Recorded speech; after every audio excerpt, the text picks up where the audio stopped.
สวัสดีครับ ผมท็อปแท็บจารุกิจรับบทเป็นเจครับ มินลีธนกรรับบทเป็นซันนะครับ ครับผม วันนี้เราจะมาพูดคุยเกี่ยวกับ the best moment of Payback the series ครับความทรงจำที่สวยงามนี่เหรอมา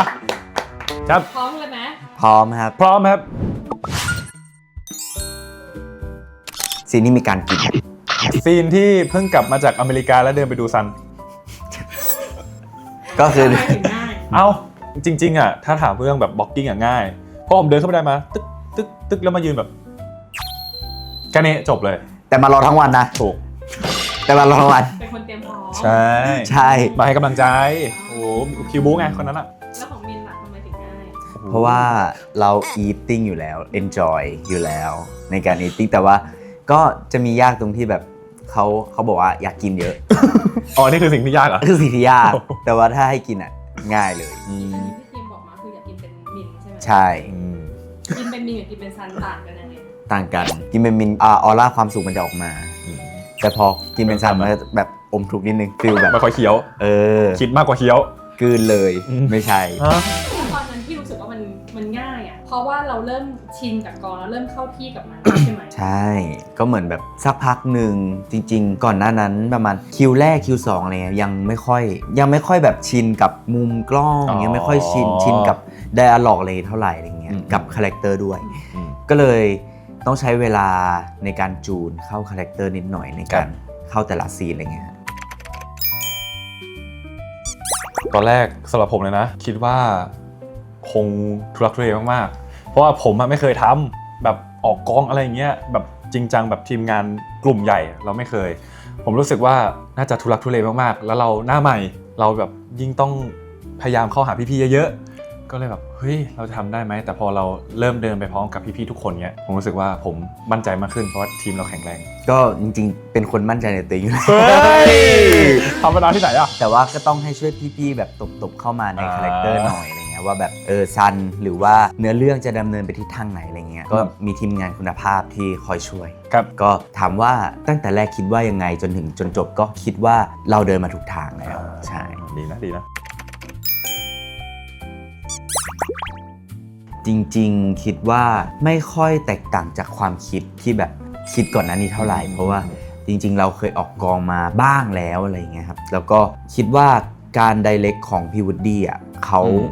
ไดเรกชันได้แบบละเอียดแล้วก็บอก1 2 3ได้ดีอ่ะทุกอย่างเป็นไปตามแผนได้ดีแล้วก็ทีมงานทุกอย่างจัดแจงทุกอย่างได้ดีมากเลิกตามเวลาเข้าตามเวลาเลิกตามเวลาได้แบบตรงเวลามากๆกองเราไม่ค่อยเลทเลยนะไม่มี ไม่ค่อยถึงจะมีบ้างแต่ก็ หลักหน่วย ไม่ค่อยมี เป็นหลักหน่วยหมายถึงหลักหน่วยนาทีอ่ะ ใช่ ใช่น้อยมาก ถูกต้อง ถามว่าเหมือนหรือแตกต่างไงก็คิดว่ามีความแตกต่างนิดนึงตรงที่เราคิดว่ามันจะยากมากอ่ะมันจะยากมันจะแบบเฮ้ยคาแรคเตอร์อายุอ่ะบทอายุอ่ะมันยากแล้วแบบเราทำได้ไหมอะไรเงี้ยแต่พอเราได้มาลองทำหรือว่าลองเวิร์กช็อปลอง explore ต่างๆ ในห้องนั้นอ่ะผมรู้สึกมั่นใจมากขึ้น แล้วก็ได้ทำงานกับทีมที่ดีด้วยแหละผมว่ามันเลยทำให้ผมแบบมั่นใจแล้วก็กล้าแสดงออกมากขึ้น ใช่ ครับ ยากที่สุดเหรอคิดว่าน่าจะเป็นจริงหลายซีนเลยนะ เรื่องหนึ่ง เอาที่ยากที่สุด เราต้อง ลยกัน เม้มอ่ะเราต้องเม้มเลยอ่ะ ยากที่สุดน่าจะเป็น EP 9ซีน10 ลุม 1ซีนแอคชั่น โอ้ 10 ลุม 1นี่คือ เรามีการเวิร์กช็อปแบบ acting card action น่ะแค่ครั้งเดียวก็คือ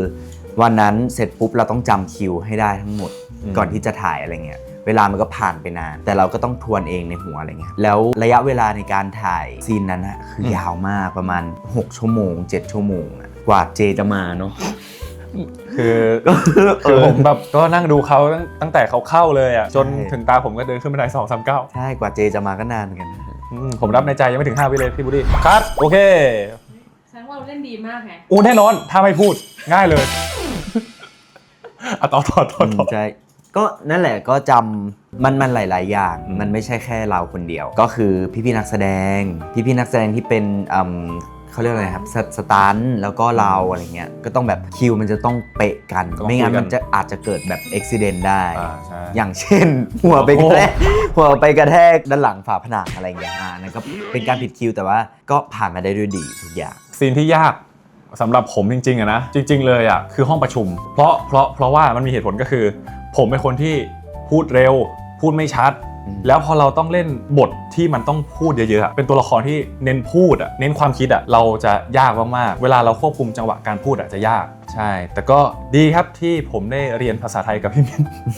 เรายังรู้วิธีการเว้นวรรคที่ถูกต้องแล้วก็เรื่องช่องเสียงอะไรเงี้ยก็ได้ฝึก ใช่เรียนด้วยกัน เรียนด้วยกัน ไม่ได้เรียนกับพี่มินนะ หมายถึงว่าเรียนครูคนเดียวกัน เรียนครูคนเดียวกัน ใช่ ไม่ได้เรียนกับพี่มินเพราะพี่มินก็ไม่ได้เหมือนกัน ครูพี่มิ้นเหรอ ใช่เรียนกับครูนะครับช่วงไหนหรอ ถ้าสำหรับผมผมจำไม่ได้ว่าตอนไหนแต่ถ้าความรู้สึกที่ชัดที่สุดเลยนะคือเล่นในซีนแล้วผมไม่เขินแล้วเพราะว่าวันแรกๆผมยังแบบโอเคไหมพี่มันแบบโอเคมันหน้ามันยังได้ไหมครับอะไรเงี้ยแต่มันมีวันนึงที่ผมรู้สึกว่าผมเข้าปุ๊บแล้วผมจูนอินแล้วไปเลยผมรู้สึกว่าวันนั้นแหละที่ผมเป็นเจแล้วเราไม่เขินหน้าเซตเราไม่ต้องแบบลนหน้าเซตเราไม่ออกเวิร์ดนั่นแหละที่ผมเชื่อว่าเนี่ยแหละเรามาถูกทางแล้วของผมคิว1ช่วงบ่ายรู้สึกว่าซันผมทองมันต้องแบบขยับแบบนี้ให้มันแบบรู้สึกแล้วว่าแบบขยับแบบนี้มันเป็นซันช่วงตอนนั้นมากกว่าก็คือผมดำผมทองผมยาวเนี่ยเขาจะสลับกันในแต่ละคิวทุกๆคิวเนี่ยเราจะต้องแบบเหมือนรีเซ็ตใหม่พอใช้เวลาอยู่กับเขาไปเรื่อยๆประมาณ 2-3 คิวขึ้นไปอะไรเงี้ยผมดำกับผมยาวเราเริ่มเซตติ้งเขาได้ว่าเขาควรอยู่ในระดับไหนต้องขอบคุณครูเชลด้วยที่บอกให้ทำกราฟตัวละครซีนแต่ละซีน1 2 3 4 5 7 8ในคิว1 2 3 4เนี่ยระดับอารมณ์ของซันอยู่ตรงไหนหรือคาแรคเตอร์ของตัวซันอยู่ตรงไหนอันนี้เป็นประโยชน์มาก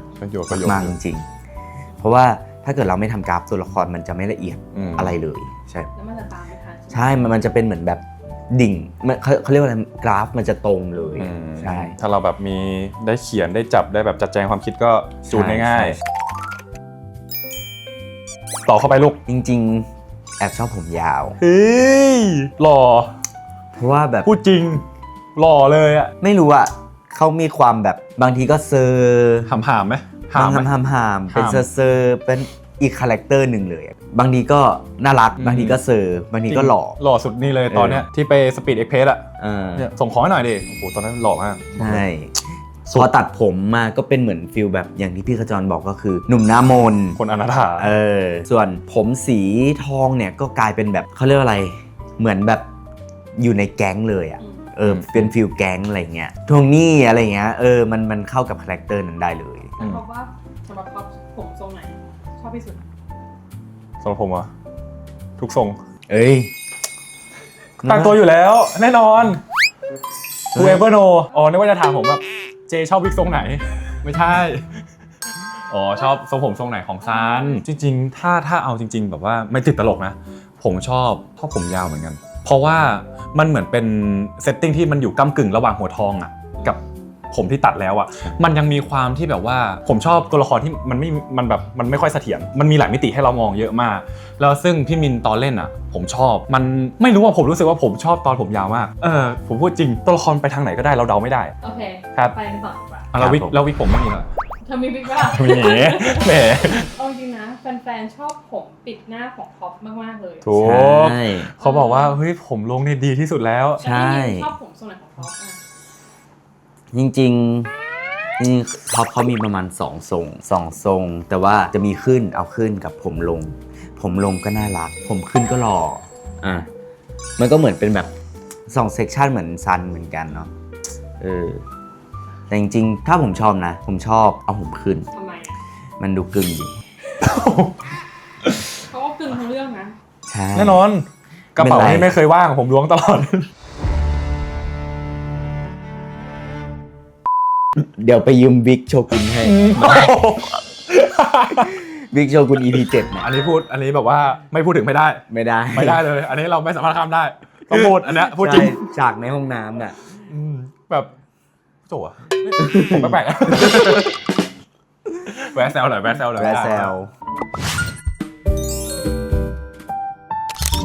ซีนที่ไหนที่สุดบอกเข้าไปซีนกินอันนั้นสบายมากไม่รู้ว่าท็อปตอบก่อนโอเคถ้าเหนื่อยที่สุดผมเนี่ยโหซีนนี้เลยเดินขึ้นบันได29นี่โหเหนื่อยเลยยืนหอบแฮกเอาแบบเหนื่อยเหนื่อยจริงๆใช่ไหมเหนื่อยถ้าเหนื่อยจริงๆเหรอผมคิดว่ายังเป็นห้องประชุม เพราะว่าปกติของเราอะถ้ามันแบบแอคชั่นมันยังแบบมีเวลาให้แบบฮึบหน่อย แต่ผมมันต้องคิดตลอดเวลาคิดกดตลอดเวลาแล้วแบบผมมันเหนื่อยหัวง่ายเป็นคนเหนื่อยหัวมันหนักหัวก็แบบเหนื่อยแล้วต้องเล่นกับอาหมูจริงๆเป็นคนที่พลังเยอะมากนะในซีนอะแต่พอแบบออฟซีนอะเขาจะแบบคุยเล่นอย่างนี้ยังไงหนุ่มอย่างนี้ต้องเล่นแต่พอเข้าซีนปุ๊บเขาดีดปุ๊บคาแรคเตอร์มาเลยอะซึ่งพลังเยอะมากเหนื่อยมากนั่นแหละที่คิดว่าเหนื่อยผมปลดพวกคุณทั้งหมดเองแกคิดจะทำลายที่นี่หรือไง ของพี่จริงๆแล้วจะบอกว่าตะกี้EP 9 ก็เหนื่อยใช่ไหมมันเหนื่อยแต่เรารู้สึกไม่ได้เหนื่อยขนาดนั้น เพราะว่า energy มันเหมือนแบบก็คืออะดรีนาลีนมันหลั่งมันเลยแบบมันเลยไปได้โดยไม่ได้เหนื่อยขนาดนั้นแต่ว่าซีนที่เหนื่อยที่สุดให้เลยก็คือหัวกระต่ายที่ใส่ต่อยที่เป็นแบบชุดกระต่ายแล้วอยู่ด้านนอกคือโอ้โหเหนื่อยที่สุดเหนื่อยเพราะว่าร้อนและหนักและต้องบู๊และรองเท้าหลุดใช่ก็หลายอย่างคือซีนกระต่ายที่เป็นชุดกระต่ายทั้งหมดเนี่ยมันเริ่มตั้งแต่เราถ่ายตรงแจกใบปลิวเราก็ใส่ตั้งแต่ตอนนั้นนะประมาณ 3-4 ชั่วโมงร้อนจนจบซีนนั้นคือหมดวันใช่หมดคิวก็คือจบซีนที่ต่อยตีตอบปุ๊บคือเรียบร้อยเลยใช่อันนั้นคือเหนื่อยสุดร้อนสุดทรมานสุดของท็อปจริงๆเขาจะมาทุกคิวก็คือวันที่ไม่มีตัวเขาอะไรเงี้ยเขาก็จะมาให้กำลังใจไม่ได้มาตั้งแต่เช้าหรอกแต่ก็มาแบบตอนกลางวันเพราะเขาต้องไปออกกำลังกายตอนเช้าอะไรเงี้ยเขาก็จะมาตอนกลางวันมาเยี่ยมบ้างมาแบบดูเฮ้ยพี่มินถ่ายซีนนี้เป็นไงบ้างเขาก็จะเอาน้ำมาให้ละเขาจะมาแบบเฮ้ยมาถามไทยเป็นไรเหนื่อยไหมต้องถามตลอดเพราะว่าผมเป็นห่วงไงคาแรคเตอร์ซันเอาจริงๆถ้าจมคือค่อนข้างจะดึงตัวเองกลับมายากด้วยความที่เขามีหลายโลกอันนี้เราจะสับสนเรื่องการเวลาแล้วก็อินเนอร์ตรงนี้ละซึ่งผมเป็นห่วงก็แบบพยายามจะถามพยายามจะชวนคุยดึงเรื่อยๆแต่ก็ไม่กล้าดึงเยอะในเมื่อเขาจูนอินได้แล้วแต่ถ้าสำหรับผมนะมีวันนึงที่ผมนั่งคิดเลยแบบว่าทำไมผมถึงแบบไม่รู้สึกท้ออะไรเงี้ยคือพี่มินเป็นคนที่แบบว่าไม่เคยปล่อยให้ผมรู้สึกว่าผมกำลังโดนทิ้งแล้วเขาทำงานแค่ของตัวเองผมไม่เคยได้แบบโมเมนต์ที่แบบว่าไม่สนฉันจะเล่นของฉันคุณก็แล้วแต่ไม่มีเราไม่เคยแบบมีโมเมนต์แบบทิ้งกันอย่างนั้นรู้สึกว่าเราให้กำลังใจกันตลอดเพราะมันเหนื่อยจริงเหนื่อยมากผมเลยเข้าใจพี่มินนะตรงนั้นใช่เข้าใจเป็นเก่งมากดีให้นะ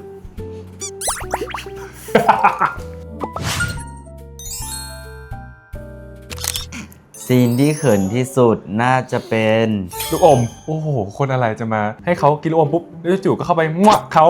แล้วจู่พูดว่ารู้สึกไงบ้างห้ามตอบว่าหวานเฮ้ย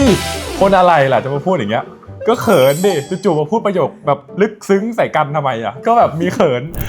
กูบอกเลยไงว่า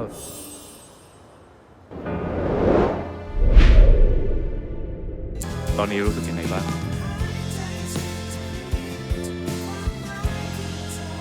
ห้ามตอบว่าหวานโอ้ซีนนั้นหลายเทคเลยเพราะผมแบบท็อปอยู่ทำไมต้องท็อปเอาก็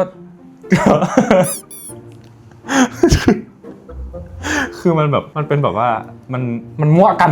เข้าใจไหมมันมั่วกันโหมันมั่วกันไงแล้วแบบว่ามันใช้อินเนอร์แบบดิฟไปเรื่อยๆดิฟไปเรื่อยแล้วเราแบบเรารู้สึกจริงใจนะตรงนั้นแล้วกระโจนเข้าไปแล้วพอผมเล่นเสร็จผมมาดูผมก็แบบอะไรเล่นอะไรลงไปอย่างเงี้ยฉากเขินแล้วครับฉากเขินน่าจะเป็น EP 10ตอนที่คุยกันอยู่บนเตียงที่เจบอกว่าทีเนี้ยยังจะกล้าเอาตัวไปรับมีดคนอื่นอีกไหมแทนที่ฉันจะได้ลวนลามนายผมก็อดทนเหมือนกันนั่นแหละฉันควรจะได้ลวนลามนายแต่ต้องมาฝืนใจทนแบบเนี้ยความผิดนายล้วน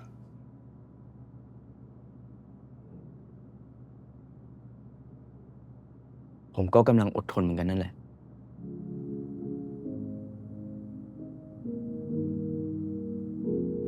ทำไมถึง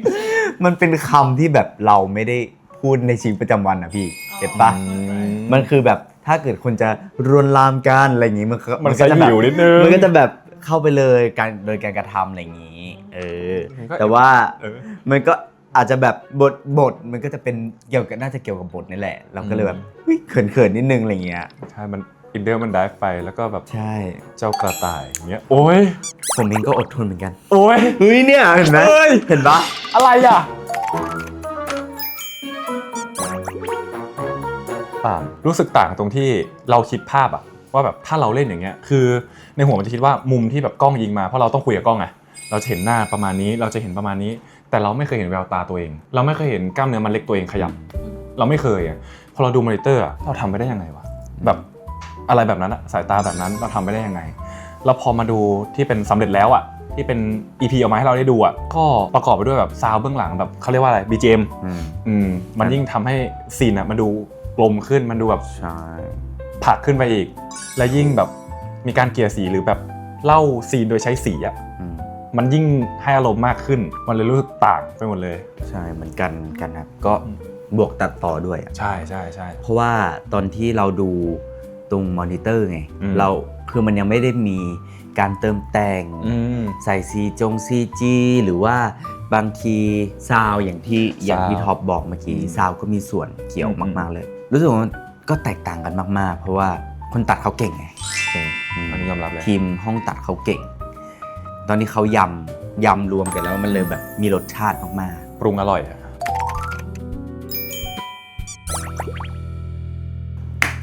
มีซีนหนึ่งมันคือซีน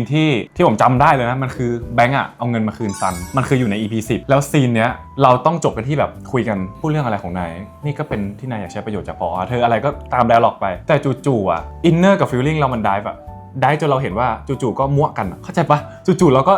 จูบกันตรงนั้นได้ยังไงคือตอนกลับมาดูแบบเฮ้ย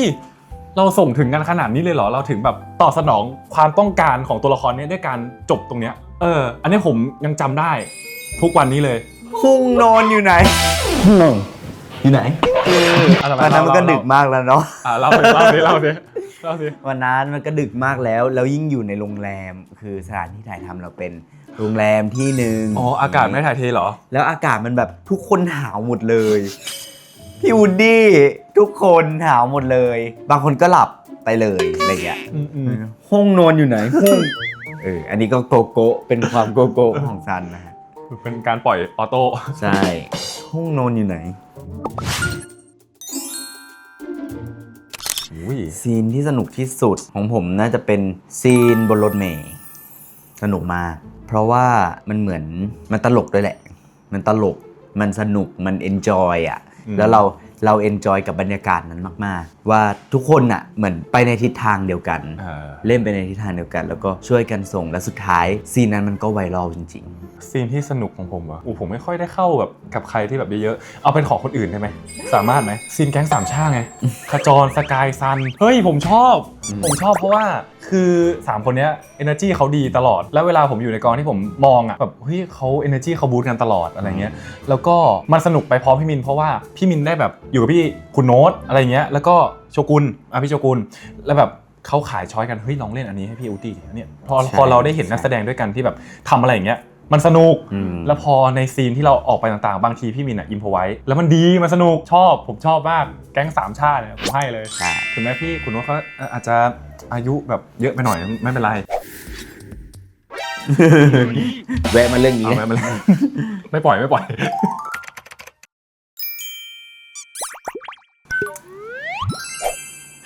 รอ นี่ไง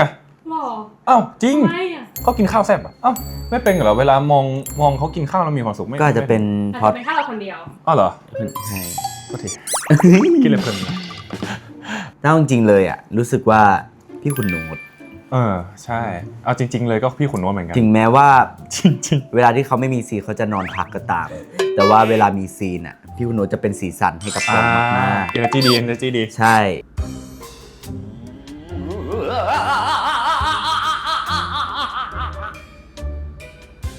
ขอต้อนรับซันทีเมคาเข้าสู่สังกัด Dream Entertainment หรือไม่ก็แบบเวลาที่เราพักหรือว่านั่งกินข้าวนั่งพูดคุยกับพี่โน้ตเขาก็ให้อะไรหลายอย่างอะไรอย่างเงี้ยกับเราเป็นสีสันอีกอย่างหนึ่งของกอง แต่แบบถ้าจริงๆแล้วสีสันจริงๆเลยคือพี่ขุนโน้ต ด้วยนะเพราะแต่ละคนเขาจะมี energy ที่แตกต่างกัน ไม่ใช่ว่าไม่สดใสนะสดใสกันทุกคนแต่ว่าด้วยความที่พี่ขุนโน้ตอ่ะแกเป็นคนที่แบบค่อนข้างมีอายุแต่ว่ายังมีความวัยรุ่นยังมีความเจนซีอะไรเงี้ยเอางี้นะ ฮะ พี่โน้ตคือพี่ขจรเวอร์ชั่น alert น้อยลงอีกนิดนึงใช่เวอร์ชันที่แบบไม่แบบว้าพ่อขจรใช่เป็นพ่อขจรอ่ะมีความแบบอบอุ่นใช่ดีน่าจะเป็นคือซีนที่แบงค์มันเอาเงินไปหลังจากน้องตุ๋ยที่แบบทุกอย่างถาโถมเข้ามาในชีวิตซันตั้งแต่ไปรับของน้องที่สน.แล้วไปหาแม่เงินออกไปหาแบงค์ที่ห้องแบงค์หายเงินก็หายแม่ก็ต้องอันนี้ไปหาเสียโป้โอ้โหตอนคุณรู้สึกว่าวุ่นวายพอดูแล้วมันวุ่นวายมันอึดอัดมากๆปมใหญ่ใช่พอสมควรเลยคือซีนเขาเรียกว่าซีนอะไรซีนที่ใช้เข็มขัดซีนนั้นค่อนข้างเครียดเพราะว่าเราเห็นถึงความไม่ถูกต้องเราเห็นความแบบมันไม่ยุติธรรมสำหรับตัวละครคือแบงก์ก็ต้องทำเพื่อสิ่งที่ตัวเองอยากได้และสิ่งที่มันทำมันคือการที่แบบลงมือแล้วใช่แต่ว่าสุดท้ายที่สุดแล้วมันคือแบบมันคือมือของคนอื่นมันก็สื่อถึงแบบปิดชีวิตคนอื่นโดยที่มือของสมพลไม่ได้เปื้อนเลือดเรารู้สึกมันไม่ถูกต้องแล้วมันเครียดมากแล้วผมรู้สึกว่าพอได้เห็นฟูไอเล่นเป็นแบงก์ที่แบบเล่นตรงนั้นผมรู้สึกว่าโหคนอะไรมันจะแบบต้องการในสิ่งที่ตัวเองใฝ่จนมันต้องลงมือทำอันเนี้ยมันคือที่สุดแล้วของมนุษย์ผมเลยรู้สึกเครียดกดดันเพราะว่ากลัวร้องเพลงเพี้ยนไม่ใช่ เป็นงั้นไปไม่ใช่กลัวเสียงหลงล้อเล่นกดดันเพราะว่าเราไม่รู้ว่าโปรดักต์ของเราที่ออกไปคนอื่นเขาจะชอบไหมคนอื่นเขาจะรักไหมเอาตรงถ้าเราพูดตรงๆเราโกหกไม่ได้ว่าเราไม่คาดหวังจริงๆเราคาดหวังอยู่แล้วว่าแบบอยากให้ทุกคนชอบอยากให้ทุกคนรักผลงานที่แบบเราตั้งใจทำมันจริงๆแต่พอหลังจากที่ first premiere ออกไปอะไรเงี้ยก็ได้เห็นคอมเมนต์หรือว่าผู้ชมในโรงต่าง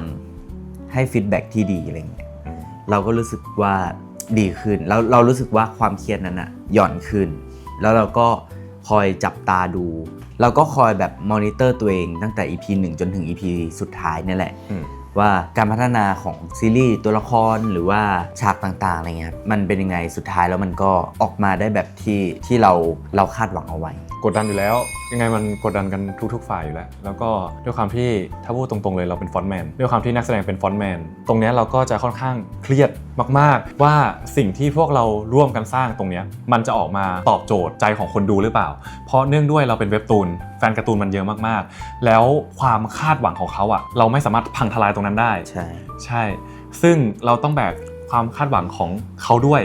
ของทีมงานด้วยและก็ของพวกเราเองด้วยซึ่งมันมีความรู้สึกหลายอย่างมากที่กดทับเราแต่ในเมื่อมันเกิดขึ้นแล้วเราก็ไม่ควรที่เราจะเครียดทำไมเราเอาแรงกดดันตรงนั้นมาผลักพวกเราขึ้น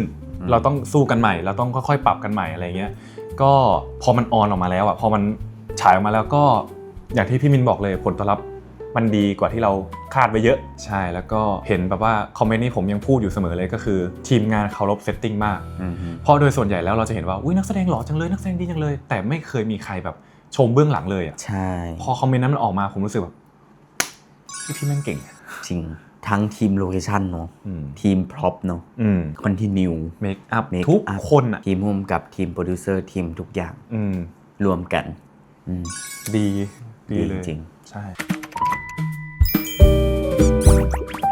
ที่ผมรู้สึกว่ามันดิฟไปได้ไกลมากๆคือในวันแรกที่เรายังไม่ได้ออนเลยแต่เรายังมีแบบการพูดถึงหรือเมนชั่นถึงอยู่วันนั้นคือเราไปออกอีเวนต์งานหนึ่งตอนนั้นไม่มีใครรู้จักเราเลยแล้วพอเราไปออกงานที่2เริ่มมีคนทักว่านี่คือนักแสดงเพย์แบ็กหรือเปล่า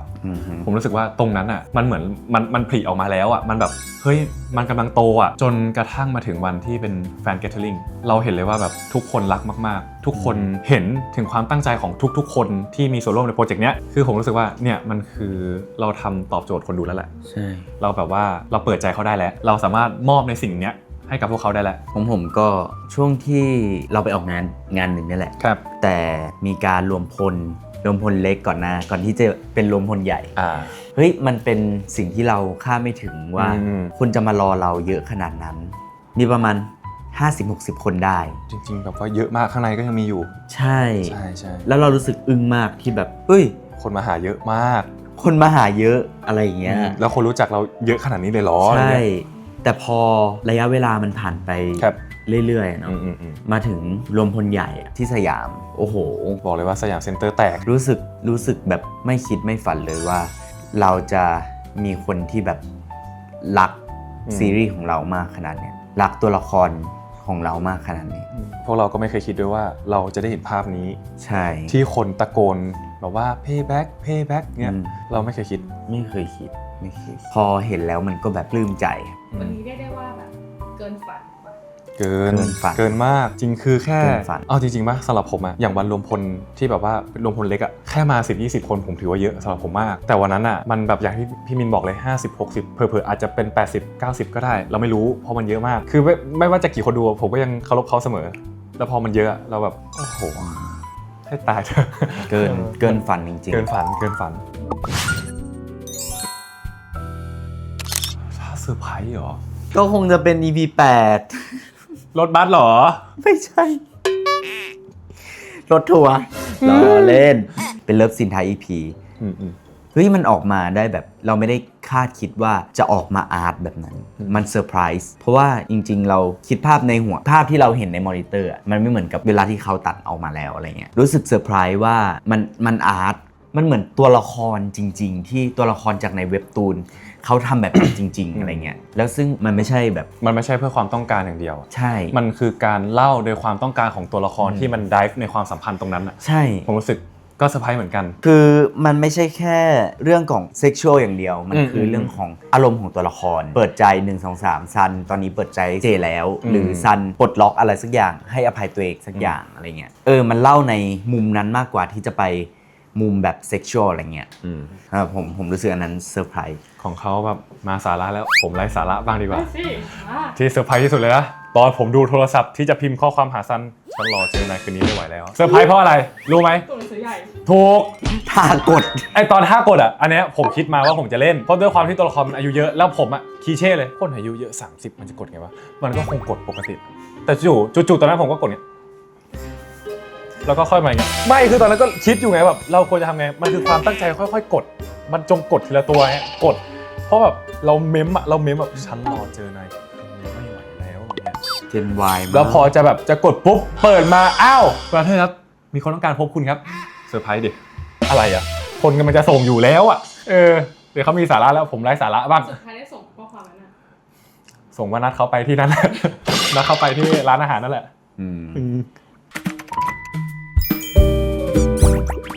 ถ้าสำหรับผมเลยนะเรื่องช่องเสียงผมพูดจริงคือผมเคยได้ยินมาแบบบทสัมภาษณ์อะไรเงี้ยแบบการเปลี่ยนคาแรคเตอร์มันไม่ได้เปลี่ยนแค่เสียงเราต้องหาเหตุผลว่าทำไมจู่ๆเสียงมันถึงผ่านความคิดตรงนั้นแล้วมันออกมาจนกระทั่งผมได้มาเวิร์กกับเสียงกับการพูดเนี้ยผมเลยรู้ว่าการพูดอ่ะสิ่งที่สำคัญอ่ะมันจะไม่รีบมันจะไม่เร่งมันจะค่อยๆพูดค่อยๆพูดแล้วช่องเสียงมันก็เป็นอีกสิ่งหนึ่งที่มันสื่อเหมือนกันเพราะว่าด้วยความที่หน้าที่ของนักแสดงอ่ะเราต้องส่งสารให้กับผู้รับสารสื่อที่เราส่งอ่ะมันต้องชัดใช่ตอนแรกผมแบบไม่เชื่อเลยเฮ้ยทำไมต้องเรียนช่องเสียงมันมีในหัวแบบว่าเฮ้ยช่องเสียงจริงเหรอเอาจริงปะเนี่ยแต่แบบเฮ้ยแต่ถ้าเราไม่ลองไม่ทำอ่ะแล้วเรามีอะไรกับโปรเจกต์เนี้ยเราเหมือนเราไม่ตั้งใจอ่ะโอเคไม่เป็นไรงั้นเราไปเรียนแล้วก็ได้ความคิดเห็นจากครูบอกว่าเสียงมีความสำคัญเพราะเราไม่ใช่แบบละครเวทีที่แบบว่าออกด้วยท่าทางเราพูด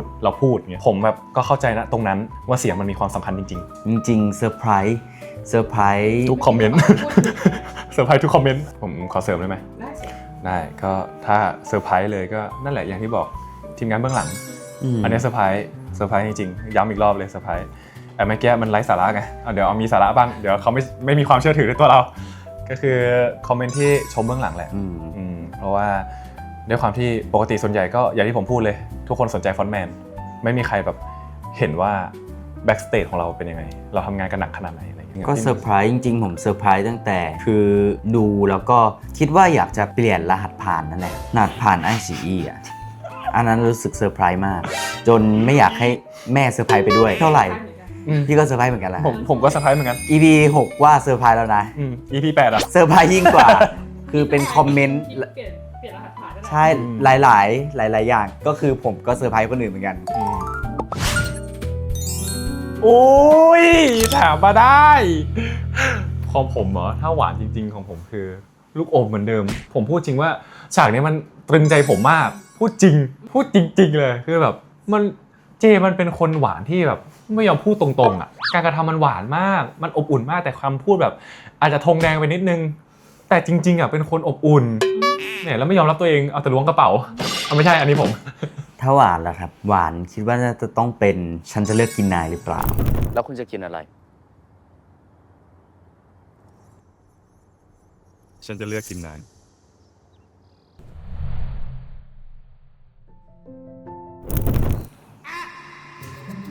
เพราะว่าคือบนสะพานอ่ะมันโรแมนติกมากคือบรรยากาศทุกอย่างก็เป็นเทพปกปักรักษาแถวนั้นก็ช่วยเรามากจริงๆบอกไว้ก่อนนะฮะ ครับ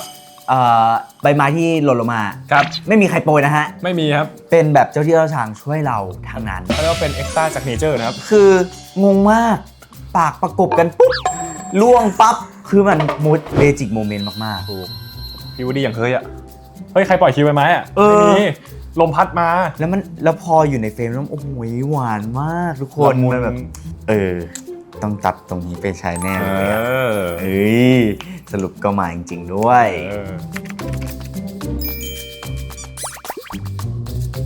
พูดไปหมดแล้วอะ รักนะ จุ๊บ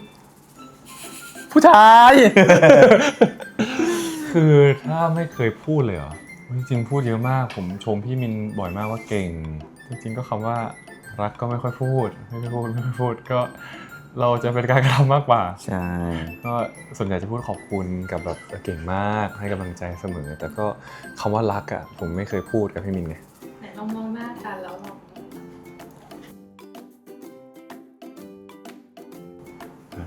ผมรักพี่นะ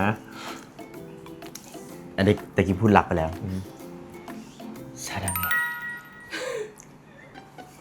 รับได้ปะซาดังเง จริงจ้ะ ชินเจซาดังเง ก็นั่นแหละคือด้วยความที่ผมเป็นคนไม่ค่อยกล้าพูดอะไรเงี้ยก็จะมีแบบพี่มินเก่งมากเก่งแล้วอย่างเงี้ยจะพูดเสมอแต่คำว่ารักก็ไม่เคยพูด ส่วนใหญ่จะเป็นการกระทำมากกว่า เพราะว่าถ้าคำว่ารักมันพูดบ่อยๆอ่ะมันเหมือนไม่ค่อยพิเศษ ก็จะพูดนานๆทีพูด ซาดังเง โอ๊ย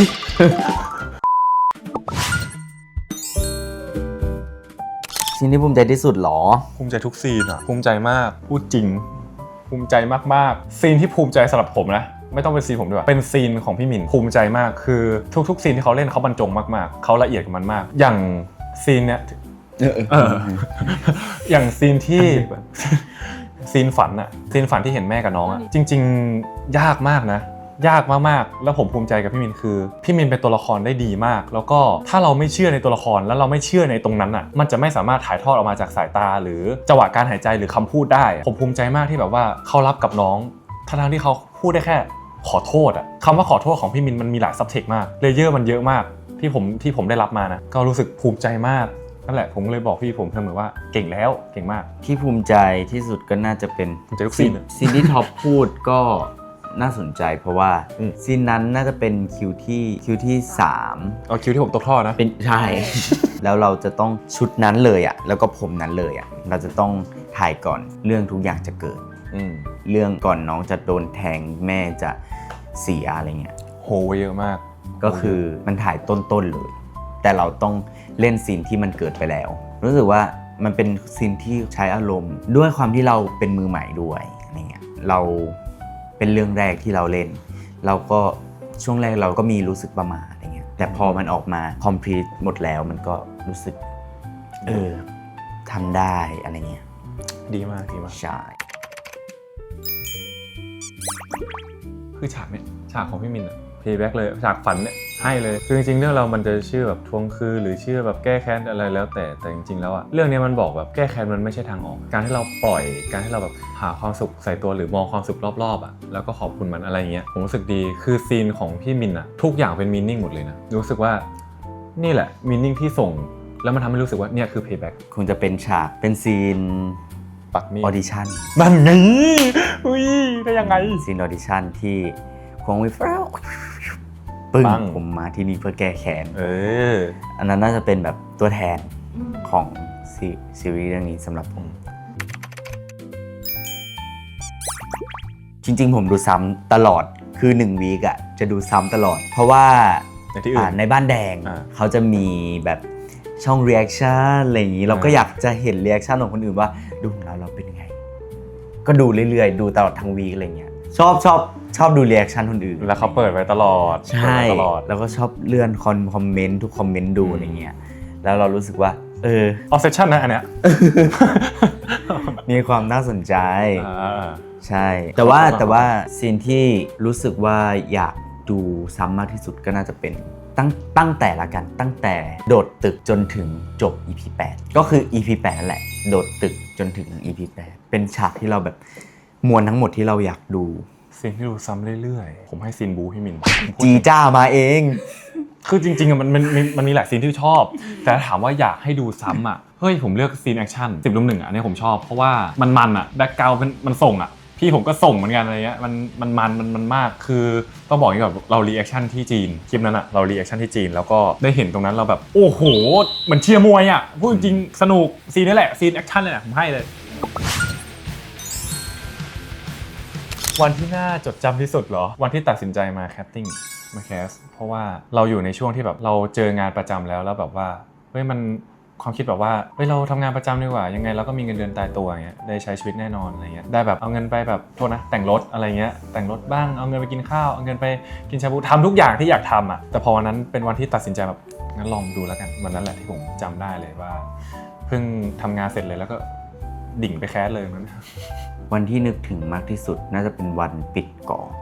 องนี่คือมันเหมือนแบบว่ามันเหมือนขาดอะไรคือบางอย่างนะในช่วงระยะเวลาหนึ่งที่เราทำสิ่งใดสิ่งหนึ่งซ้ำๆอยู่ประมาณ 2-3 เดือนมันคือเป็นการเซตติ้งชีวิตตัวเองไปแล้วเช่นการตื่นตี 5ไปกินข้าวกองทุกเช้าหรือเลิกกอง 4 ทุ่มหรือว่าไปเจอพี่ๆในกองมันคือ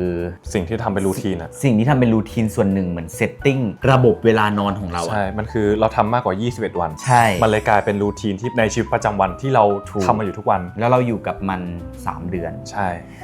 แล้ววันปิดกล้องอะเรารู้สึกว่าถ่ายจบแล้วหรอพรุ่งนี้ก็ไม่ได้ไปกองแล้วสินะพรุ่งนี้ก็ไม่ได้แบบไม่ได้เจอพี่ๆแล้วไม่ได้เจอกินข้าวกองไม่ได้แบบเจอพี่นกพี่ต้นพี่นิวพี่ทีมเสื้อผ้าที่เมคอัพทีมพ็อปทุกคนเลยอ่ะใช่ Playback the Series ปิดกล้องแล้วครับเย้จะไม่ได้เจอแล้วหรออะไรเงี้ยมันก็เป็นโมเมนต์ที่เรารู้สึกกับวันนั้นแล้วก็อีกอย่างหนึ่งที่กล้องอยู่ในหัวตลอดเลยก็คือปิดตัวละครเจกับซันครับใช่เสียงพิสุเป็นเสียงที่พวกเราจะได้ยินตลอดตอนที่เข้าเซตพร้อมไหมเจพร้อมไหมซันพร้อมไหมซันมาลูกมาเราจะได้ยินเสียงเขาตลอดเพราะเราอ่ะได้ยินตลอดว่าปิดตัวละครพี่คันทีครับคือวันนั้นอะที่เราไปถ่ายที่นั่นอะวันนั้นคือวันที่ปิดตัวละครเยอะที่สุดพี่สุจะรายงานเลยว่าปิดตัวละครนี้ครับปิดตัวละครคันทีปิดตัวละครนี้ปิดตัวละครนี้ปิดตัวละครสกายปิดตัวละครขจรใช่ปิดตัวละครเจียโจเสียโป้อะไรเงี้ยเราไล่ตึ๊บมาจนเราอะจบที่ซีนฝนตกใช่ซีนนั้นมันเป็นซีนที่อารมณ์มันไดฟ์ที่สุดแล้วอะแล้วพอมันฝนตกเข้าใจฟิลแล้วเสียงมันทุกอย่างมันจะชัดมากแล้วพอเป็นเสียงวอลที่เข้ามาปิดตัวละครเจกับซันครับอันเนี้ยมันคือเสียงในใจที่ผมรู้สึกว่าใจผมจะขาดปิดตัวละครเจครับขอบคุณครับใช่มันคือคำว่าแบบกล้องอะมันสิ้นสุดแล้วตอนที่ไปถ่ายรูปรวมอะก็คือแบบโอ้เหมือนเราทัศนศึกษามาใช่แล้วมันจบอะจำได้มืดวันนั้นมืดเลยนี่คือซีนอะไรที่เข้าครั้งแรกโอ้ยซีนส่งเขาที่แฟลตไงเดี๋ยวฉันจะขับรถไปส่งนายระหว่างนี้นายก็ลองทบทวนดูว่านายยังไม่รู้สึกอะไรเลยอยู่อีกหรือเปล่าแล้ววันนั้นตกท่อด้วยนะไหนเล่าเหตุการณ์ตกท่อให้ฟังก็คือเขาเปลี่ยนเสื้อในเต็นท์แล้วในเต็นท์น่ะมันก็จะเป็นแบบพื้นเนาะพี่เป็นพื้นคือเต็นท์น่ะมันก็ขยับได้อะไรอย่างเงี้ยแหละเขาก็คงเปลี่ยนไปแล้วเต็นท์ก็นั่นน่ะสิขยับมาได้ยังไงเต็นท์ขยับแล้วพอขยับคือมันไปโดนท่อพอดีเป็นเหมือนท่อมันเป็นรางน้ำอะไรเงี้ยตกไปเลยผมขอแก้ข่าวก่อนผมขออนุญาตแก้ข่าวตรงนี้เลยขอใช้เวลาประมาณ5 นาทีคือเต็นท์เปลี่ยนชุดเนี่ยเปลี่ยนชุดจริงๆมันจะตั้งอยู่ในจุดนึงซึ่งเป็นจุดที่แอบอยู่หลังตึกคือมันจะเป็นมันเป็นแผงนี้เราตั้งอยู่ตรงนี้คือมันแอบมุมละตรงนี้แต่ว่าตอนนั้นอะโลเคชั่นอะจะถ่ายตรงแบบเหมือนซันวิ่งตามหาอะไรสักอย่างนึงแล้วมันต้องวิ่งผ่านแล้วเขากลัวว่าเสียงที่เปลี่ยนเสื้อตรงนี้ที่เราคุยกันอะมันจะเข้าก็คือไม่ใช่วิ่งซีนที่กินผัดไทยกับน้องข้างบนเขาเลยย้ายแล้วไปวางตรงไหนรู้ไหม ตอนแรกวางตรงเนินเฮ้ยเอียงเกินไปพี่เนตตี้บอกว่าไม่เอามันอาจจะเอียงเกินไปเดี๋ยวนักแสดงอันตรายก็ตั้งตรงนี้ปุ๊บผมใส่กางเกงด้วยความที่เราก็ก็ค่อนข้างเล่นขาหนักพอสมควรการยกการอะไรก็จะเจ็บหน่อยผมก็ใส่ปุ๊บแล้วทีนี้เราต้องก้าวใส่ข้างทุกคนต้องเคยเป็นแล้วเราต้องหาหลักปึ้มเปียกครึ่งแข่ง เขาก็ตามหาท็อปแท็บกันทั้งกอง โอ้ คือย แล้ว ท็อปแท็บไปไหนท็อปแท็บไปไหนอ๋อท็อปแท็บไปล้างเท้าล้างทำไมตกท่อ โอ้ยเขาวอลไปบอกแบบทีมพี่นัตตี้ไปอยู่หน้าเซตเพราะว่าต้องดูฟิตติ้งให้กับซันเขาไปดู แล้วแบบฮัลโหลเนตตี้อยู่ไหนเนี่ยเนตตี้อยู่ไหนมีอะไรโอ้ยลูกท็อปแท็บตกท่อฮะใครคือท็อปแท็บพระเอกไอ้ตายแล้วท็อปแท็บตกท่อแล้วตอนนั้นบรรยากาศกองเงียบอะแล้วเสียงเขาโดดที่สุดท็อปแท็บตกท่อแล้วเขาหันมาอุ้ยอย่างเงี้ย วันนั้นเขาเป็นคิวแรกทีมเสื้อผ้าก็ยังแบบยังไม่คุ้นชินอะไรอย่างงี้ว่าแบบท็อปแท็บคือใครอะไรอย่างงี้ผมให้เลยล่ะคิวแรกเหรอจริงๆคิวแรกก็บู๊เลยอ่ะแบบผมเผิมหน้าตาเซตเปิดมามอมเลย เปิดมามอมก็คือคิวแรกไม่มีอะไรนอกจากตื่นเต้นในช่วงเช้าในช่วงแรกก็คือบ้านลุงมาโนดอันนั้น ตื่นเต้นที่สุดจนครูแจ้ววิ่งมา10 รอบอ่ะครูแจ้วแบบวิ่งมาเรารู้สึกอะไรแล้วอะไรอ๋อตื่นเต้นครับผมในคำพูดอยู่ ไม่ต้องตื่นเต้น ไม่ต้องตื่นเต้นแต่พอทำหลายๆเทคไปก็แบบเข้าปากมากขึ้นพอช่วงบ่ายอ่ะเริ่มรู้สึกจะฟรีสไตล์มากขึ้นจูนไหมจูนยังจูนแล้วเริ่มจูนเรื่อยๆอะไรเงี้ยก็จะบอกว่าเก่งแล้ววันนั้นน่ะถามว่ามันมีกดดันไหมมันมีอยู่แล้วล่ะมันมีอยู่แล้วมันจะคิดเสมอว่าเราทำได้ไม่ดีพอแต่ว่าก็จะกลับไปบอกตัวเองว่าเก่งมากๆแล้ววันนั้นน่ะเก่งได้แค่นั้นก็คือถือว่าเก่งแล้วมันจะไม่ด้อยไปกว่านี้แล้วมันจะดีขึ้นในวันข้างหน้าอันเนี้ยของเราก็ไม่ต้องตื่นเต้นไม่ต้องตื่นเต้นเลยเพราะว่าเอาจริงเราเวิร์กกับตัวละครซันมาแล้วค่อนข้างที่จะเวิร์กกับตัวละครซันมาแล้วพักหนึ่งกับการเวิร์กช็อปอะไรเงี้ยจริงไม่ต้องตื่นเต้นเลยทำแบบในเวิร์กช็อปได้เลยจำที่ครูสอนมาอะไรเงี้ยแล้วก็แค่ปล่อยให้ choice มันเกิดแล้วเลือก choice แค่นั้นไม่ต้องตื่นเต้นว่าหลังถ้าเกิดมีคิวแรกในเรื่องถัดไปก็คงจะตื่นเต้นอีกไม่ต้องตื่นเต้นเป็นเรื่องธรรมชาตินะครับขาดไม่ได้เลยซัน จะขาดได้ไงถูกต้องไหมไม่มีเขาไม่มีเรื่องไม่มีเขาไม่มีเรื่องเหมือนกันขาดไม่ได้แต่ตัวละครที่ขาดไม่ได้จริงๆทุกตัวละครมันคือทุกตัวละครอ่ะมันคือทุกตัวละครเพราะว่าถ้ามันไม่มีเอลิเมนต์ต่างๆอ่ะไม่มีคนไดฟ์ตรงนู้นไม่มีคนพูดตรงนี้ไม่มีคนโยนตรงเนี้ยมันซีนโลกเนี้ยมันก็จะไม่แข็งแรงอ่ะเราได้ยินมาว่าเนี่ยเป็นเรื่องแรกเลยที่เราไปได้ยินคนในโซเชียลพูดว่าเป็นเรื่องแรกเป็นซีรีส์วายเรื่องแรกที่รู้สึกว่าทุกตัวละครมีบทมีหน้าที่ของตัวเองมีสิ่งที่ทำให้คนดูจำได้ว่าตัวละครนี้คือใครคาแรคเตอร์แบบไหนหรือมีบทบาทอะไร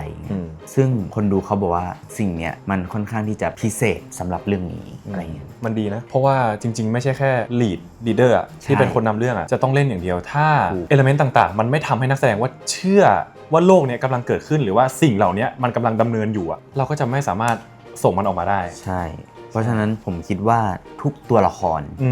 มีบทบาทและหน้าที่ของตัวเองใช่แล้วก็มีความสำคัญเท่ากันหมด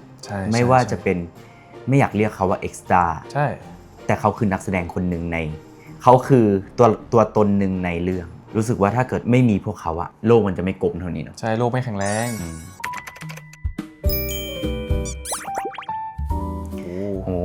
เยอะมากก็ตั้งแต่ไล่มาเลยเนาะก็พี่คุณโน้ตได้พี่คุณโน้ตเป็นคนที่สนิทกับเรามากๆใช่เป็นคนที่ค่อนข้างจูนเจนกันถึงใช่ก็คือให้คำปรึกษาได้แบบดีมากๆแล้วก็เป็นเหมือนพ่อคนหนึ่งที่อบอุ่นคอยให้กำลังใจอะไรเงี้ยส่วนคนอื่นก็เป็นแก๊งสามชาติก่อนโชกุนถ้าไม่มีโชกุนก็ไม่มีใครที่จะเหมือนสกายได้แล้วนะใช่ไหมเพราะว่าโชกุนมันเล่นเป็นตัวเองสว่างมากตัวเนี้ยเพราะโชกุนมันเล่นเป็นโชกุนสกายคือโชกุนใช่ไม่มีใครเหมือนมันไม่มีคำว่าโชกุนคือสกายไม่มีมันคือโชกุนกับโชกุนทั้งเสียงรูปร่างหน้าตาแววตาเฮ้ยสกายเลยสกายเลยแล้วก็อาหมูนี่ขาดไม่ได้อาหมูรุ่นใหญ่ถ้าเกิดไม่มีเขาบททรงพลคงไม่อิมแพคขนาดนี้ใช่ คงไม่แบบเล่นได้แบบ หน้าเกรงขาม หน้าเกรงขามขนาดนี้ส่วนพี่ลำกล้ามใหญ่ อันนั้นรู้อ่ะกล้ามใหญ่อยู่แล้วเพราะล่ำบึกนี่ ใช่ส่วนพี่ลำเขาก็เป็นพี่ที่ในกองเขาจะพี่ลำจะเป็นคนที่น่ารักมากๆ เป็นคนน่ารักพี่จริงๆพี่ลำเป็นคนน่ารักมาก ไม่ ขัด เหมือน กับคาแรคเตอร์ที่เล่นอ่ะ ไม่เหมือนก้องเกียรติเลยอะไรเงี้ย อืม แล้วก็ให้คำปรึกษาที่ดีได้มากๆเลย Full Eyes โอ้โหขาดไม่ได้คนนี้ Full Eyes ขา ผ่า ด น ไม่ มา ได้ ได้เลย ถ้าไม่มีเขาไม่แค้นอันเนี้ย ใช่เราจะไม่แค้นเลย ครับ ใช่ก็ Full Eyes ก็เป็นอีกหนึ่งตัวละครที่คือซันนี่หรือแบงค์เนี่ยเป็นอีกหนึ่งตัวละครที่ทำให้เรื่องมันดำเนินมาได้ถึง EP 10ถ้าไม่มีตัว Full Eyes หรือแบงค์หรือซันนี่เนี่ยมันก็ไม่มีแล้ว Payback อ่ะ จริงๆ ใช่ก็คือตัว Full Eyes เนี่ยเขาก็จริงๆ ถ้าเปรียบเทียบก็คือรุ่นพี่ ใช่เขาถือว่าเป็นรุ่นพี่ใน เออ ในวงการบันเทิง ถึงแม้จะเป็นมักเน่ก็ตาม ในแก๊ง4 คนของเราจะเป็น มั มั ก กเน่ เน่ ใช่ ถ้าไม่รวมนักแสดงเด็กๆนะ อืม ก็จะเป็นแก๊งเด็กจะเป็นเด็กที่สุด อืม คนที่เด็กที่สุด ซึ่งวุฒิภาวะ ก็บางทีก็โตกว่าพี่ โตไม่ โตกว่าเรา เขาเรียกว่ามี mindset ที่แตกต่าง เออ มี mindset ที่แตกต่างกัน ก็คือด้วยความที่เขาเป็นรุ่นพี่อะเขาก็แนะนำหลายๆอย่างให้เรา อืม อะไรเงี้ยเวลาเข้าซีนของเขาเราไม่ต้องแบบเกรงอะไรเลยอะไรเงี้ยอย่างเช่นซีนในอดีตที่ผมต้องอยู่กับเขามีรักกันนิดหน่อยอะไรเงี้ยอันนั้นก็เป็นเหมือนพอเขาปล่อยโฟล์เราก็ปล่อยไปตามเขาอะไรเงี้ย ครับ ไปโฟนนะ ไม่ปล่อยพูดได้เลย แค่เป็นการแสดงนะ ไม่ว่าอะไรเลยผมก็แค่นั่งเฉยๆเอง พี่คันทีเป็นอีกหนึ่งตัวละครเหมือนกัน เป็นอีกหนึ่งตัวละครที่น่าจดจำแล้วคิดว่าพี่คันทีหรือเสียโจเนี่ยเขาไม่เคยเล่นบทเขาอาจจะเคยเล่นบทบาทอื่น แต่ว่าบทบาทเนี้ยเป็นบทบาทที่รู้สึกว่าเปลี่ยนคาแรคเตอร์ ใช่ พี่คันที ใช่เพราะปกติพี่คันทีจะรับเป็นบทลายลึกคือไม่มีความสดใสในคาแรคเตอร์ ใช่ แต่เรื่องนี้ผมรู้สึกว่าเป็น fast tag สำหรับเขาแล้วกันเพราะว่าเรื่องราวทั้งหมดที่เกิดขึ้นเป็นเสียโจเนี่ยเพราะว่าวันฟิตติ้งตอนแรกเขาต้องเป็นก้องเกียรติใช่เขาต้องเป็นก้องเกียรติเลยแล้วจู่ๆแบบเหมือนคาแรคเตอร์เขามันโดนเส้นพี่วูดดี้หรือยังไงก็ไม่รู้เหมือนกันคุณเป็นเสียโจได้ไหมพอเขาสวิตช์คาแรคเตอร์ปุ๊บเราเห็นเสียโจเราเห็นความแบบนายใช้เหล็กจีบเจลเนี่ยเราเห็นทาเลนต์ของเขาตรงนั้นอะซึ่งผมแบบเฮ้ย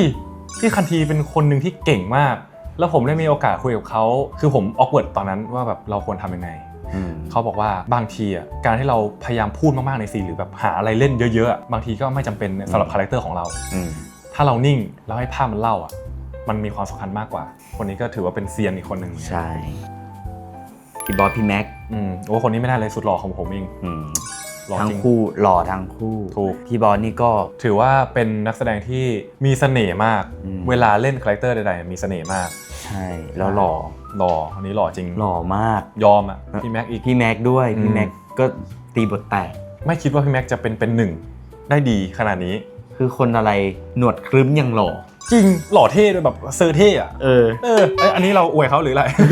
เราเริ่มไปทางหล่อหรืออะไรแต่จริงๆอ่ะทั้งสองคนอ่ะเป็นนักแสดงที่พวกเราเคารพมาก คุณภาพมาก ใช่เพราะว่าพวกเขาก็เป็นหนึ่งในรุ่นพี่เหมือนกันเป็นรุ่นพี่ในวงการบันเทิงละกัน เพราะว่าเขามีประสบการณ์ที่เยอะ มีความโปรมีความพิ้วไหวในการเล่น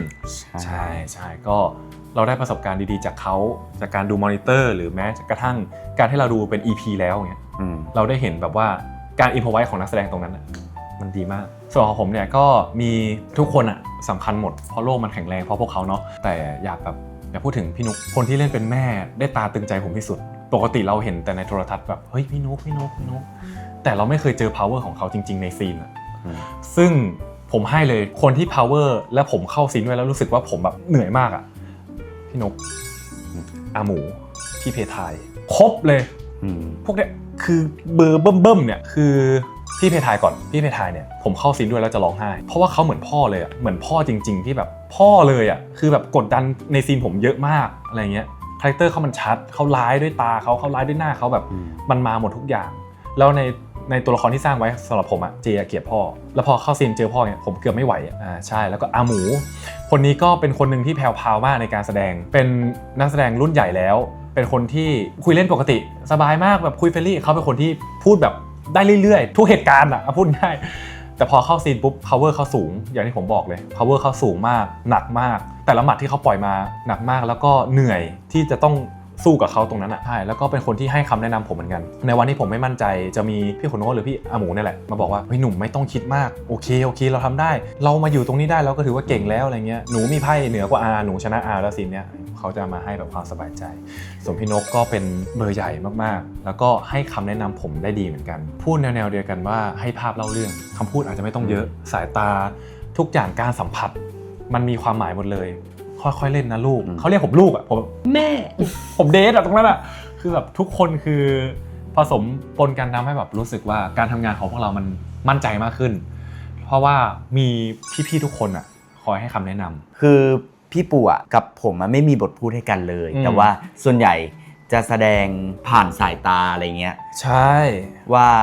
คุณเป็นแม่ผิดหวังในตัวลูกอะไรขนาดนี้เขาเป็นแม่ซันได้ดีมากใช่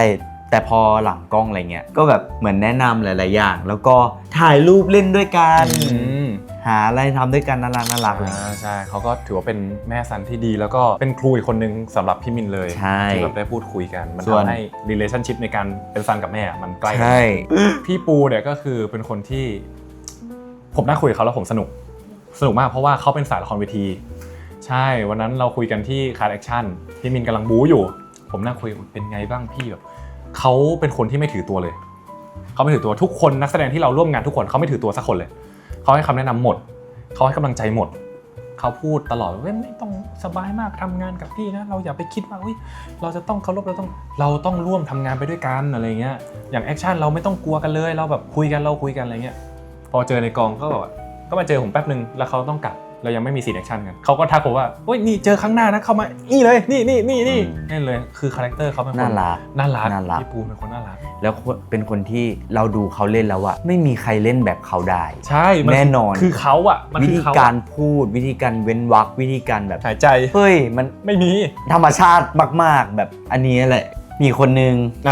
คุณอำนาจเสียโป้คนที่ขาดไม่ได้จริงๆเสียโป้ช่วยชีวิตซันหลายครั้งมากถ้าขาดซันจะไม่มีที่ยืมเงินแล้วก็จะไม่มีแบบเขาเรียกอะไรไม่มีอาชีพในการทวงหนี้ใช่ไหมล่ะถูกอันนั้นก็เป็นพาร์ทของเรื่องในซีนเนาะในของในเรื่องแต่ว่าพี่กี้คือซุกี้พี่ซุกี้เขาก็ให้คำแนะนำหลายๆอย่างอย่างเช่นเวลาเราอยู่ในกล้องอะไรเงี้ยการแสดงสีหน้าที่เยอะไปเวลาที่หน้าเราจะไปอยู่ในจอใหญ่ๆอะไรเงี้ยถ้าแสดงสีหน้าเยอะไปมันจะเป็นแบบ over acting ได้อะไรเงี้ยเขาก็แนะนำหลายๆอย่างให้เราฟังนี้เป็นทีมบทด้วยเป็นทีมเขียนบทด้วยนะครับผมซีนที่ซึ้งที่สุดช่วยทำให้ผมร้องไห้ทียังไงกลางร่มยังไงทำไมถึงคิดว่ามันซึ้งที่สุดมันมีหลายอารมณ์มากมันคือมีอารมณ์ที่ซันยอมเปิดใจ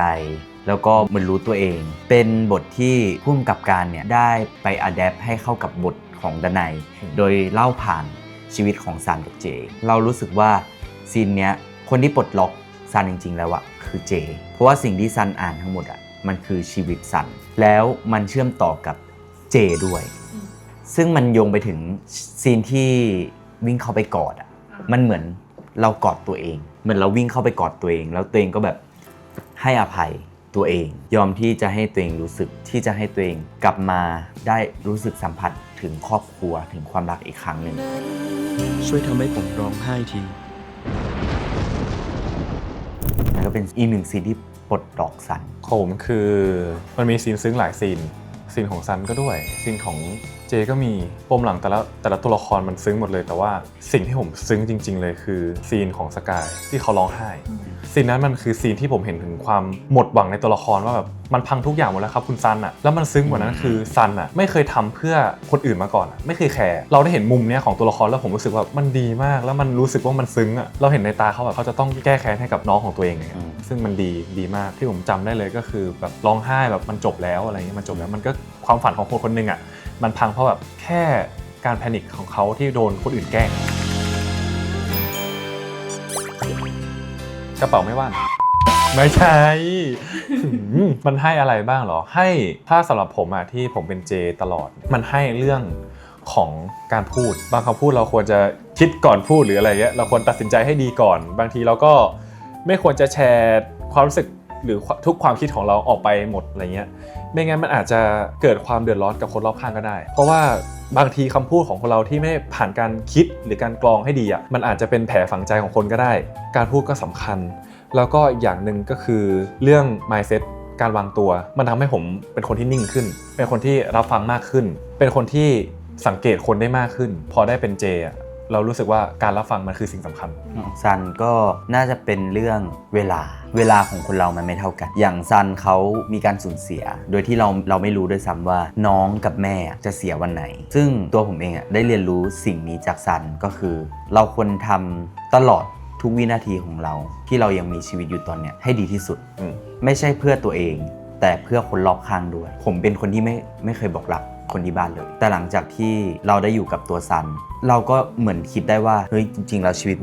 มันไม่ได้แน่นอนเลยสิ่งที่เราโกรธกับคนรอบข้างเรารู้สึกโกรธเรารู้สึกไม่พอใจกับคนรอบข้างผมกลับกลายเป็นว่าพยายามที่จะหายให้เร็วที่สุดเพราะว่าเราไม่รู้เลยพรุ่งนี้เราจะยังได้บอกรักเขาหรือเปล่าหรือได้ขอโทษเขาหรือเปล่านี่เป็นสิ่งที่ได้เรียนรู้จากตัวละครซันขอบคุณซันที่เป็นคนอดทนขอบคุณซันที่จริงๆในฐานะมิลลี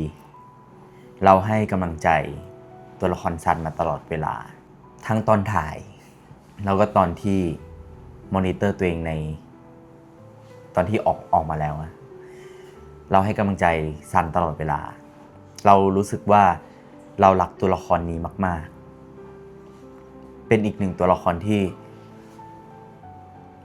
มันจะเป็นความทรงจำของผมตลอดแต่มันเป็นเรื่องแรกด้วยเป็นตัวละครแรกที่เราได้สวมบทบาทตัวนั้นจริงๆเลยเนี่ยขอบคุณซันขอบคุณที่พยายามถึงขนาดนี้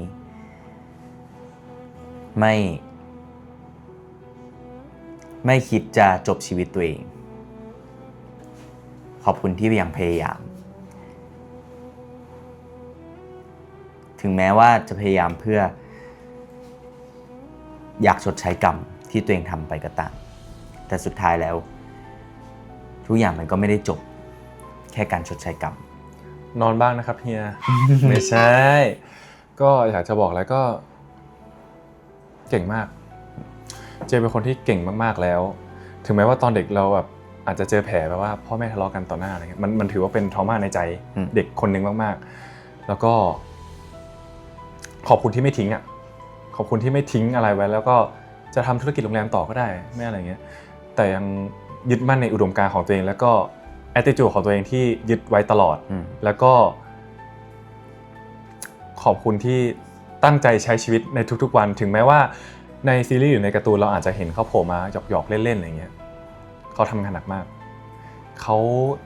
ให้ความสำคัญแก่ทุกฝ่ายมากๆเห็นเขาอย่างนั้นเขาอ่านบทเยอะมากนั่นแหละก็ขอบคุณเจที่เหนื่อยมากๆขนาดนี้แล้วก็ขอบคุณที่โฮบริษัทไว้อยู่แล้วก็ขอบคุณที่ไม่ยอมแพ้ถึงแม้ว่าที่เขาไม่ยอมแพ้เพราะว่าแม่เขาแพ้มาก่อนแล้วเขาไม่ยอมแพ้เขายังสู้ตลอดอะไรเงี้ยผมก็ขอบคุณเจที่เก่งเป็นคนเก่งขนาดนี้แต่ในเรื่องเจไม่เคยแพ้เขาเลยนะไม่เคยแพ้เขาชนะตลอดชนะอะไรก็ไม่รู้แต่ละอย่าง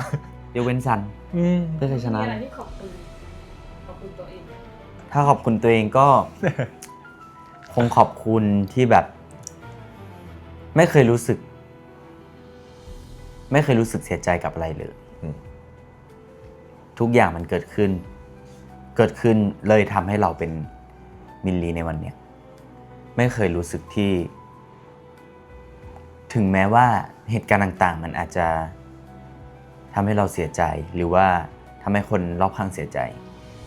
แต่ล้วนแล้วมันเกิดขึ้นแล้วเราคิดว่าสิ่งที่มันเกิดขึ้นแล้วมันจะนำพาไปสิ่งที่ทำให้เราดีขึ้นได้ก็ขอบคุณที่ตัวเองยังสู้และยืนหยัดมาจนถึง last EP ณปัจจุบันก็คือ last EP เนาะขอบคุณตัวเองครับก็ไม่เคยพูดอะไรแบบนี้กับตัวเองเลยก็ ก็อยากขอบคุณที่ตัดสินใจที่จะตั้งใจทำในครั้งนี้ให้มันดีที่สุดแล้วก็ขอบคุณทุกๆคนเลยดีกว่าที่ทำให้แบบมาเป็นผมในวันนี้แล้วก็ขอบคุณอุปสรรคที่ทำให้ผมได้เรียนรู้และมีประสบการณ์กับมันแล้วก็ขอบคุณพี่มินที่ไม่เคยปล่อยให้แบบมีโมเมนต์ว่าทำไมผมอยู่คนเดียวอะไรเงี้ยเราไม่รู้สิแต่แบบสำหรับผมนะผมไม่ได้มองว่าเขาเป็นพาร์ทเนอร์ในการทำงานผมมองเขาเป็นพี่ซึ่งถ้าเรามองเขาเป็นพาร์ทเนอร์มันคือการที่เราทำงานกลับบ้านแยกแต่นี่คือเราทำงานจบปุ๊บเราคุยกันเราต้องใช้ชีวิตร่วมกันเราต้องใช้เวลาร่วมกันอีกใช่ผมเลยอยากขอบคุณพี่มากๆที่ไม่เคยมีโมเมนต์ไหนที่ผมรู้สึกว่าผมโดดเดี่ยวแล้วก็ขอบคุณที่เชื่อมั่นในตัวผมตลอดที่แบบว่าในวันที่ผมไม่เชื่อมั่นตัวเองเลยอะไม่คิดว่าเป็นเจได้เนี่ยขอบคุณเขาที่แบบว่าให้ความมั่นใจผมแล้วก็ค่อยๆแบบพยุงผมขึ้นมาจนเราเดินด้วยกันก็เก่งมากขอบคุณครับ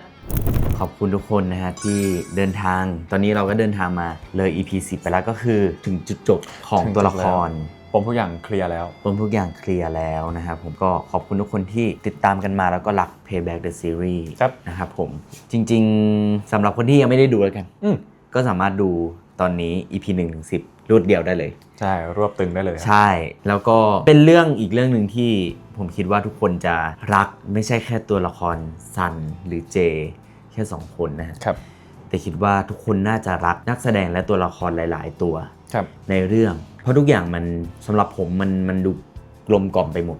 ทั้งทีมงานทุกอย่างทุกคนที่เขาตั้งใจสร้างสรรค์ผลงานนี้ขึ้นมาอะไรเงี้ยพวกเราก็พยายามทำผลงานนี้ให้ดีที่สุดแล้วก็ไม่อยากให้เสียชื่อเว็บตูนที่มีชื่อเสียงมากขนาดนี้แล้วก็ไม่อยากทำให้แฟนๆที่ติดตามเว็บตูนของพวกเราเนี่ยผิดหวังกันพวกเราก็ทำงาน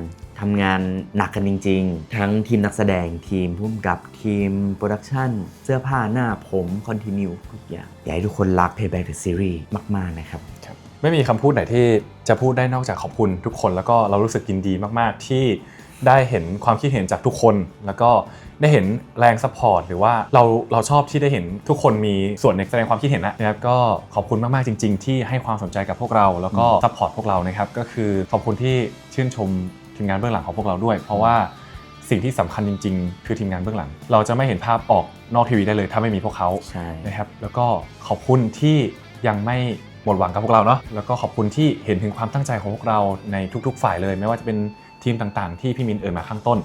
นะครับก็ขอบคุณจริงๆนะครับที่ให้พื้นที่พวกเราได้แชร์ไอเดียหรือว่าได้เอาผลงานมาให้ทุกคนได้ชื่นชมแล้วกันก็ขอบคุณที่ไม่ทิ้งกันไปไหนแล้วก็พูดเสมอเลยที่พวกเราพูดก็คือไม่มีทุกคนก็ไม่มีพวกเราก็ฝากไว้ด้วยนะครับ Payback the Series สามารถรับชมได้ EP 1 ถึง EP 10 เนี่ยได้เลยนะครับสามารถรับชมได้ทางช่องทางไหนครับก็ได้ทั้งเวอร์ชันทีวีเลยเนาะแล้วก็เวอร์ชันที่เป็นอันคัทนะครับผมก็สามารถรับชมได้ที่ iQIYI นะครับผมแล้วก็ iq.com ที่เดียวเท่านั้นนะครับใช่ครับก็ for international fan นะครับ for international fan who don't live in Thailand you can follow Payback the series on platform Rakuten TV, Heavily and Line TV นะครับฝากไว้ด้วยนะครับทุกคนการเดินทางของเราอาจจะไม่ได้นานมากแต่ก็ถือว่าเป็นการเดินทางที่สำคัญอย่างหนึ่งนะครับก็อีกอย่างที่อยากขอบคุณที่ร่วมเป็นหนึ่งในความทรงจำที่สำคัญของพวกเรานะครับครับผม